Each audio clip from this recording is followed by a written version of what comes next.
everybody, including coaches, media, everybody was. It was like he was kind of doomed from the start just because I feel like his father was. You know, he's only been coached by his dad. If anything, his dad showed him the right way and the only way, and you know how to work hard and do things as a pro. It should be a given you would want to draft this guy. Former Browns player Phil Taylor just dropped a shocking truth bomb, exposing the NFL's dirty little game. Taylor claims the league's owners and coaches never wanted Shedeur Sanders to make it in the NFL. And why? Simply because he's Deion Sanders' son. Yes, you heard that right. His bloodline to one of the greatest players ever actually became the excuse for NFL executives to block his path. They tried spinning it, saying Shedeur was only good because his dad coached him. But let's be honest, Deion didn't hand him talent. He only drilled into him the grind, discipline, and relentless work ethic. Like, you know, owners and things like that, they didn't really like, you know, Prime and, you know, how flashy he was. So it kind of, you know, put a, you know, bad stain on, you know, Shedeur. But I think Shedeur is one of the classiest guys out there. And, you know what I'm saying? Phil Taylor went even further, saying NFL owners didn't want Shedeur Sanders in the league because of his father, Deion, and Shedeur's flashy lifestyle. But Taylor made it clear, Shedeur is actually one of the most respectable young players to hit the NFL this season. He pointed out that while people love talking about Shedeur's fashion and style, at the end of the day, he's still just a young man learning how to handle the spotlight. Instead of being judged for his skill and character, Shedeur was unfairly targeted over his family name and image. Taylor believes this bias is exactly what stopped some teams from drafting a player who's clearly ready to dominate on his own. Phil Taylor made it clear that the focus should be on football, not all the politics. He said it's time to stop holding Shedeur Sanders back and finally let him play. Shedeur has already earned the love and respect of fans, and it's obvious he's ready to prove himself on the field. But even with that, Taylor exposed that there are still powerful voices working against him, trying to derail his focus and make it harder for him to enjoy the success he fought for. The message was blunt. It's time for all the noise and hidden agendas to end. He's still a kid. And that's the thing. And it's, like I said, it's too much court of public opinion. You know what I mean? You got to let the guy play. Former NFL players and analysts are now openly questioning the real reasons behind Shedeur Sanders' slide in the draft. Bart Scott, speaking on ESPN, pointed out what he believes was a calculated move by certain teams to avoid picking Sanders early. He argued that Shedeur wasn't overlooked because of his performance, but for shady, less transparent motives. This has lit a fire under the debate about bias and politics running through the NFL draft process, with many now asking if Shedeur's connection to Deion Sanders played a bigger role in his draft spot than his actual talent on the field. Attached him to a kid that ain't never done nothing wrong.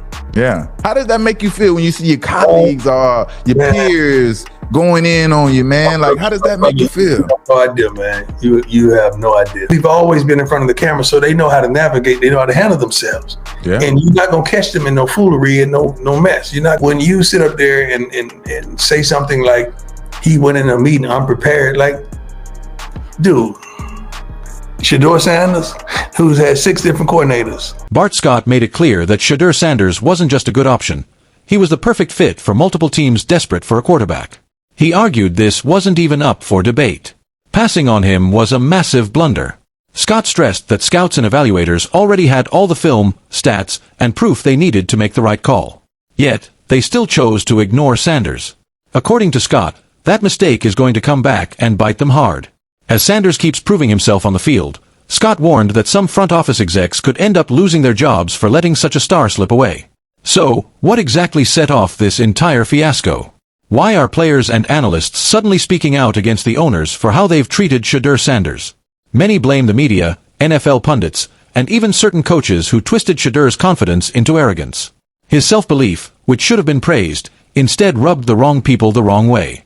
The breaking point came when respected quarterback coach Mike McCoy publicly branded Shedeur as brash and arrogant during a press conference. That shot sent shockwaves through the league. While some defended Shedeur and challenged McCoy's remarks, the fact that it came from a coach of his stature only poured gasoline on the fire. That label of arrogance quickly took over, shaping the narrative and influencing draft boards in ways no stat line or performance ever could. NFL interview, you heard Shady McCoy give out a chuckle. Brash and arrogant is what they said about Shedeur Sanders. In the top 7. No doubt about it. That's the quarterback coach. 2-5, I'm going to let you sound off real quick. What do you make of it? Do you have an issue with it? Yeah, I do. I mean, you could say this to your coaches, your ownership, your GM, right? But why are you saying it to the media, right? And the other thing is, like, I hate when people don't ever, like, put a name on it. But it didn't stop there. Critics pounced on the moment, and the media kept the fire burning non-stop. Big names like Colin Cowherd publicly branded Shedeur and his family as egotistical, slamming them for being picky about which teams they'd consider. What started as simple speculation quickly exploded into a full-blown agenda. The story flipped. Headlines zeroed in on attitude instead of athleticism, image instead of ability. NFL franchises, scared of the noise and chaos, began pulling back. At the height of the controversy, Cowherd doubled down with even harsher shots, openly mocking Shedeur Sanders and accusing him of overhyping his own son. In Colin Cowherd's view, Shedeur hadn't taught Shedeur humility. Instead, he hinted that Shedeur was cashing in on his son's rising fame. It was a brutal and polarizing take, one that ignored Shedeur's proven skills, strong stats, and leadership on the field. Rather than giving credit for his play, Cowherd chose to shine the spotlight on family drama and media perception, feeding into a false narrative that was already burying the truth. And Cowherd wasn't alone. The attacks on Shedeur came from every direction, each one adding fuel to the fire that ultimately played a role in his shocking draft slide. Okay, let's get to the Shedeur Sanders thing. So, let me tell you something. It's never a bad message to tell your kids, be humble. Humility works in the summer. It works in the fall. Humility works in the spring. Humility works in the winter. Don't gas your kids up too much. It didn't really bother me when they retired Shedeur Sanders' number. Shedeur Sanders keeps proving the critics wrong every single game. No media agenda or draft politics can hide his true talent. The NFL tried to downplay him, but he's only getting stronger. Those who passed on him will regret it sooner than later. Subscribe now, drop a like, and stay tuned. This story is just heating up.